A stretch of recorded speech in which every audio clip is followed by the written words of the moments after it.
Yo les gars, on se retrouve pour l'ultime preview des demi-finales, ce Angleterre-Pays-Bas. C'est la partie de tableau la plus facile, on va dire. On vient de terminer là, avec Jordan la preview de France-Espagne. Un match qui s'annonce hyper intéressant. Mais bon, sur le papier, ce match-là semble aussi intéressant si on regarde pas la compète. Si on est comme ça devant la compète, c'est sûr qu'il est intéressant. Si on la regarde, bah là, on se pose vraiment énormément de questions, surtout sur l'Angleterre. Les Pays-Bas un peu moins, mais bon, on s'y attendait. Jordan, comment vas-tu pour l'avant-dernière preview de notre Road to Euro 2024? Bah écoute, je suis prêt pour un duel entre deux équipes bien historiques, comme tu as dit, mais ouais, faut regarder comme ça sur la compétition, parce que le niveau de jeu n'a pas toujours été fou des deux équipes, mais écoute, au moins, moi je trouve que ça fait une petite surprise, au moins, parce que les Pays-Bas, je ne les attendais pas en demi-finale, donc écoute, en vrai, c'est déjà sympa, je trouve. Sympa, ton maillot de départ est rentabilisé. Au moins, c'est une demi de Bah l'Euro. après, il a un but, une passe, bon, il est là, il est là. C'est Il est là, il est pour là. le bandeau, ça fait bien. Notre représentant des Pays-Bas. Wiss, comment ça va? Bah nickel, un plaisir d'être une deuxième fois sur ta chaîne pour représenter les Pays-Bas, hein. Il est là, il est de retour. Et là, on nous a envoyé l'assistant préféré de Marie. Kos, comment vas-tu? Je vais bien, les gars. J'espère que vous allez bien aussi. Heureux de vous retrouver encore une fois et j'espère qu'on en fera encore une autre. On verra si tu seras disponible pour la finale à Berlin. En plus, j'ai vu que là, tu perds déjà un peu tes moyens. J'ai vu que tu as écrit joueur anglais et pas anglais. Tu Il est as déjà le stressé. match qui commence à te stresser. C'est pas grave. Du coup, nous, on va commencer avec cette preview. Du coup, Jordan, ça sera la personne neutre dans les analyses. On va commencer par Wiss. T'en as pensé quoi du coup de plutôt ce quart de finale contre la surprenante Turquie? Bah, première chose, bah, super content, hein, la victoire, demi-finale, c'est historique, hein, ça faisait 10 ans qu'on attendait ça, donc super content. Mais pour revenir du coup sur le match, bah, première mi-temps, grosse frayeur, hein. J'ai eu très très peur première mi-temps forcément. J'avais un peu l'impression de revoir les Oranje contre l'Autriche et les matchs de poule un peu. Il y avait énormément de déchets, on aurait dit qu'il n'y avait pas trop de détermination sur les joueurs. Ça sortait pas beaucoup sur le porteur, ça laissait pas mal le porteur du ballon bah, faire ce qu'il veut. Il y avait Reinders qui a fait pas mal de mauvaises passes. Xavi aussi qui a perdu pas mal de ballons, qui a fait des mauvais choix. Rakpo aussi qui tombait un peu tout seul, on lui demandait des fautes, enfin, ça sortait un peu de nulle part. Donc grosse frayeur, c'était un peu un désastre, quoi, on va dire ça comme ça. Et aussi, je trouvais que la Turquie en première période, elle était vraiment venue avec un vrai plan de jeu. Elle nous a laissé beaucoup d'espace, elle nous a laissé vraiment en attaque beaucoup de créativité. Et au final, c'est un peu un coup de poker pour eux parce que ça a bien fonctionné dans le sens où ben, si nos joueurs ils perdent la balle, ben, forcément ça part. Et avec ben, un attaquant comme Yilmaz, par exemple, qui a pas mal pesé sur notre défense, où il y a eu pas mal de cartons jaunes à cause de lui aussi. Donc c'est vraiment un coup de poker qui a bien marché en première période pour eux. Donc on prend un but forcément sur un centre où il y a trois joueurs turcs qui sont totalement libres de mettre la tête, personne défend. Donc première période, je me suis dit c'est la merde en vrai, c'est vraiment la merde. Je pense pas qu'on va gagner. Et deuxième mi-temps, du coup, pour moi, ce qui a fait changer ça, c'est vraiment Wout Weghorst qui est rentré et qui a vraiment amené un boost à l'équipe. On connaît Wout qui met tout le temps un pressing sur les joueurs, qui se donne à fond. Et je pense que ça a donné un boost à l'équipe. Et c'est ça qui a fait changer la donne. Donc égalisation de Stéphane De Vrij qui met une tête sur une combinaison de corner avec Memphis. Donc vraiment, là, on s'est dit que tout pouvait changer. Je trouvais que deuxième période, il y avait vraiment les Pays-Bas qui ont mené le match, on va dire ça comme ça, jusqu'aux dernières minutes, forcément, où ça a défendu. Mais voilà, je trouvais qu'on voyait plus que les Pays-Bas. Et bien sûr, l'égalisation sur un centre de Dumfries contre son camp. Donc un peu la classique des Pays-Bas. Donc voilà, deuxième mi-temps maîtrisé. On a très très bien défendu. Van de Ven aussi qui est rentré, qui a fait un super match. Bart Verbruggen qui nous a fait des arrêts de fou. Donc super content et hâte pour la demi-finale du coup. Finale qui s'annonce intéressante, mais bon, les Pays-Bas, on les voyait pas aussi haut. Et toi, Jordan, tu m'en parlais, tu savais pas trop comment fallait se positionner sur les Pays-Bas. Toi, en plus, qui était le représentant des Pays-Bas dans la phase de groupe pour nos previews, t'en as pensé quoi du coup de ce match? Bah, je suis complètement d'accord. Une première mi-temps vraiment en difficulté. Comme il a dit, un problème de détermination. C'est un peu ce que je note aussi. Une équipe qui joue un peu, je trouve, à deux à l'heure. Ça allait pas, ça combinait pas toujours hyper bien. C'était pas toujours juste. Une équipe un peu, je sais pas, peut-être crispée par l'enjeu parce qu'ils savaient qu'il y avait une place en demi-finale. Ils savaient que c'était les favoris et que en demi-finale, face à une Angleterre en difficulté, après, on sait jamais, tout peut se passer. Donc, une équipe vraiment en difficulté face à une belle équipe turque, encore une fois, qui a été solide et qui a exploité les espaces. Yılmaz qui a fait un gros match, comme on a dit. Et la deuxième mi-temps, effectivement, avec l'entrée de Weghorst, ça a tout changé. Ça a bien plus pesé sur la défense. On avait Memphis qui était qui tournait autour de lui, qui se montrait un peu plus. Donc, ça allait beaucoup mieux. Après, faut se dire aussi que, comme on a vu un peu dans tous les matchs, la Turquie, en fin de match, à chaque fois, il y a un problème avec eux. On ne sait pas pourquoi. Ils ont peut-être trop reculé cette fois-ci face aux Pays-Bas. Ils ont plus laissé prendre le jeu à leur compte. La Turquie, à chaque fois, dans les fins de match, ils souffrent beaucoup. Donc là, ça s'est avéré payant pour les Pays-Bas. Donc une équipe qui m'a pas enflammé, même si moi, en plus, moi, je les aime bien, les Pays-Bas. J'aime bien l'équipe. Mais je sais pas, ils m'ont pas beaucoup enflammé. En plus, je trouve ça c'est quand même surprenant le but qu'ils prennent, comme il a dit, j'ai trois joueurs libres, alors que normalement, quand on voit la défense des Pays-Bas, normalement, ça devrait être des rocs dans le jeu aérien. Tu dois pas te faire prendre comme ça. La défense que tu as avec Van Dijk, De Vrij et Ake, la sortie de Verbruggen sur le but, elle est vraiment pas assurée. Donc, il y a des petits problèmes un peu derrière. Écoute, j'ai envie de dire que la logique, elle a été respectée parce que les Pays-Bas restaient favoris, ils avaient plus de qualité, ils ont réussi à s'en sortir du piège turc. Mais un match qui n'a pas été, qui, je trouve, n'est pas satisfaisant pour les Pays-Bas. Mais bon, l'essentiel est là pour eux pour un parcours qui est déjà très bon pour eux, alors qu'on les attendait pas trop ici, quoi. On va dire plutôt que c'est une logique sur le papier qui est respectée, pas de ce que le pays propose depuis le début de l'Euro. Et c'est une logique respectée sur le papier aussi pour l'Angleterre, du coup, qui est passé contre la Suisse.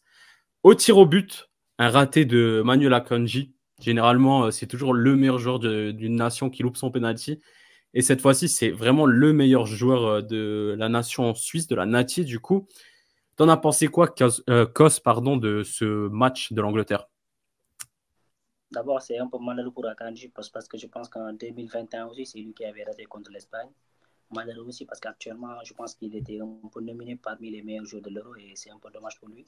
Si on revient à notre match, je pense que sur le papier, on aurait pensé que c'est un peu déséquilibré, mais dans le match, je pense que cette équipe a eu son temps fort et on n'a pas eu, on s'est un peu emballé par rapport au match de la France et je pense que la Suisse a été la Suisse a été très solide, comme on l'a vu comme on l'a vu contre l'Italie et lors de ses matchs contre l'Allemagne.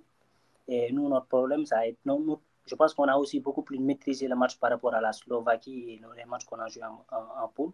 Mais il y a des problèmes qui sont là et qui persistent toujours. On peut en parler. Il y a l'utilisation de Phil Foden qui pose toujours problème. Cette fois-ci, on l'a utilisé à droite. Ça ne marchait pas trop. Il y a Harry Kane aussi qui se marchait dessus avec les milieux de terrain. Ce qui fait que l'axe central suisse avec Akanji et Fabian Cher était beaucoup plus libre. Et ce qui fait que, mais je pense que dans l'ensemble, on a assez maîtrisé le match et cette équipe a eu ses temps forts et ses temps faibles. Et on a un peu géré, même si vers la fin, on a un peu galéré et on l'a vu avec le but de Mbolo. Heureusement que Saka a été dans un bon jour.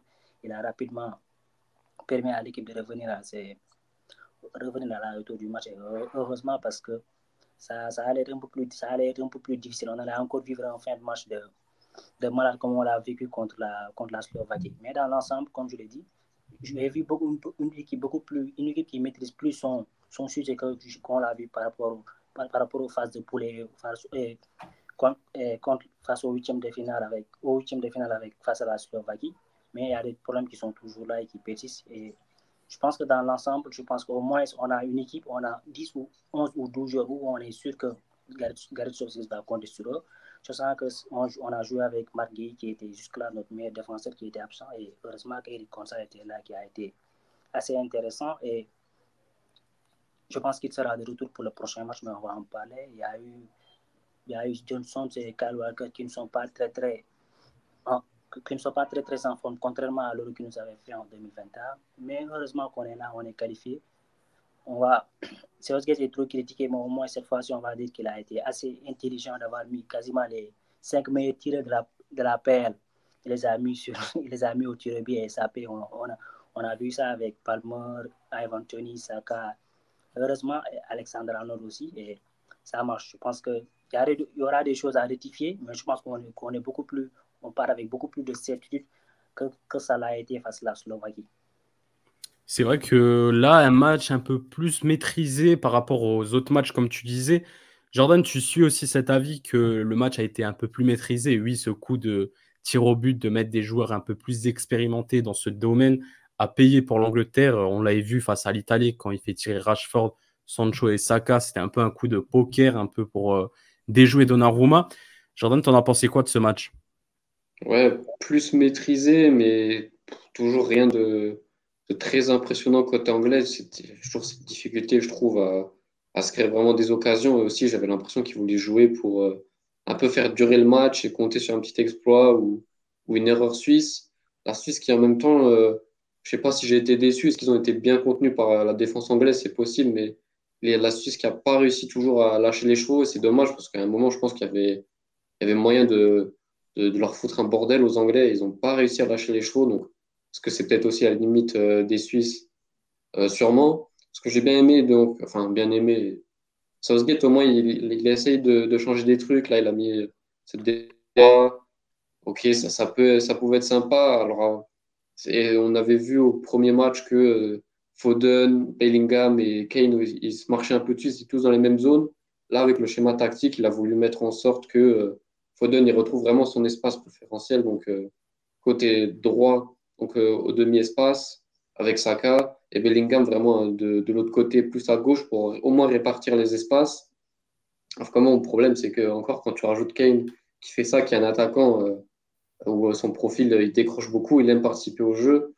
Ok, mais au final, tout le monde a la même fonction, les trois ont la même fonction, c'est être un peu ce numéro 10 qui cherche la dernière passe, qui veut créer les décalages. Ça me pose un peu problème parce que au final, ils ont tous envie de faire la même chose et en plus, ils sont pas vraiment réussis. Il n'y en a aucun qui le fait vraiment bien. Donc voilà, j'ai envie de dire que Harry Kane, pour moi, il devrait se concentrer sur être le neuf et marquer. Vraiment, reste dans la surface et fais le boulot qu'on te demande, même si c'est pas ce que toi tu préfères faire. Là, c'est ce que l'équipe a besoin. Et Foden, même si on l'a mis à son poste un peu préférentiel, il n'a pas été au niveau. Toujours, je sais pas, c'est une crise de confiance chez lui. Vraiment, son euro, il est pas bon du tout. Bellingham aussi assez peu influent. Le seul qui a été vraiment au niveau offensivement, je trouve que c'est Saka qui a fait quelques différences. C'est lui qui sonne la révolte avec ce but superbe. Il met vraiment très bien son penalty aussi. C'est le seul qui a été remuant, surtout enfin, côté anglais. Même si on peut dire que l'Angleterre a été plutôt solide derrière, ça va. Il y a pas eu, on n'a pas vu une vague suisse contre l'Angleterre. L'Angleterre, ça va, ça tient un minimum, je trouve. Devant, ça manque vraiment de créativité, ça manque de jeu. On sait pas, les joueurs, ils seront tous dedans. C'est compliqué, mais au final, c'est ce que j'attendais. Je l'avais dit dans les previews. Moi, j'étais persuadé que l'Angleterre allait faire un match moyen au plus, et c'est ce qu'ils ont fait. Et au final, ils sont passés. Et vraiment, c'est terrible pour la Suisse, je trouve, qui mérite un peu plus sa place en demi-finale que l'Angleterre, je trouve. Plus avec Sloupé d'Akanji, comme tu dis, qui était le meilleur joueur de la Suisse et qui le loupe tout de suite, qui les met dedans. Donc c'est dommage, mais l'Angleterre est en demi-finale. Donc écoute, pour eux, l'objectif de gagner le tournoi, il est toujours d'actualité. Ils ont encore une chance de plus, quoi. Du coup, merci pour cette analyse, Jordan. Nous, on a perdu Kos sur la route. Je ne sais pas pourquoi. J'espère qu'il va venir, mais on continue cette preview. Du coup, on va passer à cette demi-finale. Mais avant ça, comme d'hab, je vous donne le bilan entre les deux nations. Du coup, c'est 22 matchs joués, 7 victoires pour les Pays-Bas, 6 pour l'Angleterre, 9 matchs nuls. C'est assez serré. Après, il y a eu 2 matchs à l'Euro. Il y a eu celle à l'Euro 2000, l'Euro 1988, pardon, victoire 3-1 des Pays-Bas. Et il y a celui en 96, du coup, c'était en Angleterre, victoire 4-1 de l'Angleterre. Donc en soi, c'est 1-1 à l'Euro. On verra là sur ce match-là. Et Wiss, toi, du coup, assez confiant pour cette demi-finale ou tu sais pas trop? Confiant, non, pas du tout. En vrai, pour moi, ce match-là, c'est un peu du 50-50, hein. On ne sait pas trop ce qui va se passer. Et je m'attends un peu à un match un peu peureux des deux équipes. Peut-être, ouais, ça va exploser vers la fin, peut-être. Même peut-être aller au penalty, mais ça, j'espère pas parce que vu les qualités qu'on a au niveau des penalties, c'est juste pas possible. Mais ouais, je pense. Ce qui me fait peur aussi, c'est si jamais on arrive à marquer vers la deuxième mi-temps, j'ai l'impression que l'Angleterre a quand même des facilités à revenir dans le match vers la fin. Ils ont pas mal de qualités aussi, donc c'est ça qui me fait peur. Mais ouais, peut-être, j'espère ouais, une victoire des Pays-Bas dans la prolongation peut-être, mais ça va être très très serré en tout cas. Toi, Jordan, tu penses aussi à ça? Moi, je suis juste d'accord sur un truc. Je trouve que l'Angleterre, c'est un peu. Je l'ai même mis sur Twitter. Je trouve ils vivent un peu pour les caméras. C'est une équipe énorme, mais sur la réaction de jeu, je trouve qu'ils sont toujours là à réagir, à savoir bien réagir. Après qu'on a un gars clutch comme Bellingham, ben, c'est un peu facile pour eux, quoi. Là, Saka qui répond directement. Donc, c'est vrai que c'est une équipe énormément à réaction. Toi, Jordan, t'en penses quoi, du coup, pour cette demi? Bah, ces réactions, ça fait. Pour moi, c'est pas un hasard. C'est que déjà, en fait, je pense l'Angleterre, c'est une équipe qui a une pression de fou furieux dans tout le tournoi. Moi, j'ai ressenti ça. Ils savent que c'est l'année ou jamais ils doivent la gagner. Donc, ils rentrent toujours timidement dans leur match. Ils ont un peu peur. Ils ont peur de prendre la responsabilité du jeu. Et à la fin, ils prennent un but, ils se disent, bon, bah, vas-y, maintenant, on y va, on a plus rien à perdre, on lâche les chevaux, on égalise, et après, on regarde. Si dans le même momentum, on arrive à en remarquer un autre dans la foulée, on y va. Sinon, vas-y, ben, on va se la jouer, hein. On va se la jouer sur une erreur de l'équipe adverse ou au penalty. Et pour moi, ça, c'est pas un hasard. Ça veut dire que il y a une certaine force mentale pour essayer de revenir. Il y a toujours un joueur qui, son talent, va lui permettre de revenir. Et en fait, je sais pas, je pense qu'il y a un truc qui entoure cette équipe qui fait un peu irrationnel qui va les emmener. Moi, ça fait deux, trois previews, je dis, pour moi, ils vont aller en finale en faisant n'importe quoi. Et c'est un peu, moi, je pense que c'est ce qui va se passer de nouveau, un match qui va être vachement fermé, je pense, où les Pays-Bas vont avoir le ballon. J'imagine un peu l'Angleterre subir, mais subir face à une équipe des Pays-Bas qui va être un peu en manque de créativité face à un bloc anglais qui va être solide et eux, ils vont essayer de jouer en transition, compter sur Saka ou un décrochage de Kane pour lancer en profondeur ouais, Saka ou Foden, quelque chose comme ça, ou exploiter les coups de pied arrêtés, marquer un but un peu, on ne sait pas d'où ça sort l'Angleterre, ça va être ça jusqu'au bout. De toute façon, je pense qu'ils vont jamais être convaincants dans le jeu. Je pense que même Southgate, il a lâché l'affaire avec ça. Il a dit, franchement, on va y aller comme ça parce il y a un truc qui entoure cette équipe. Donc, je pense qu'ils vont aller en finale comme ça. Et parce que les Pays-Bas, en fait, je trouve qu'il y a un manque un peu devant. Je trouve que ça manque un peu d'un joueur vraiment virevoltant. Gakpo, il le fait, mais il le fait par intermittence, je trouve. Il manquerait peut-être au moins un autre joueur de l'autre côté, plus virevoltant, qui met vraiment le feu à une défense anglaise qui, mine de rien, à peu près compacte. Donc, je pense que les Pays-Bas vont se casser les dents sur la défense de l'Angleterre. Et l'Angleterre, ils vont marquer un but à un moment, un petit 1-0, un but un peu venu d'ailleurs, alors qu'ils sont un peu dominés en prolongation ou vers la fin de match, quoi. J'imagine un scénario un peu comme ça. Du coup, Jordan, dans l'autre preview, on parlait de la France qui est le Real Madrid des nations en Ligue des Champions qui sait toujours revenir. Pour toi, du coup, l'Angleterre, c'est quel club en Ligue des Champions?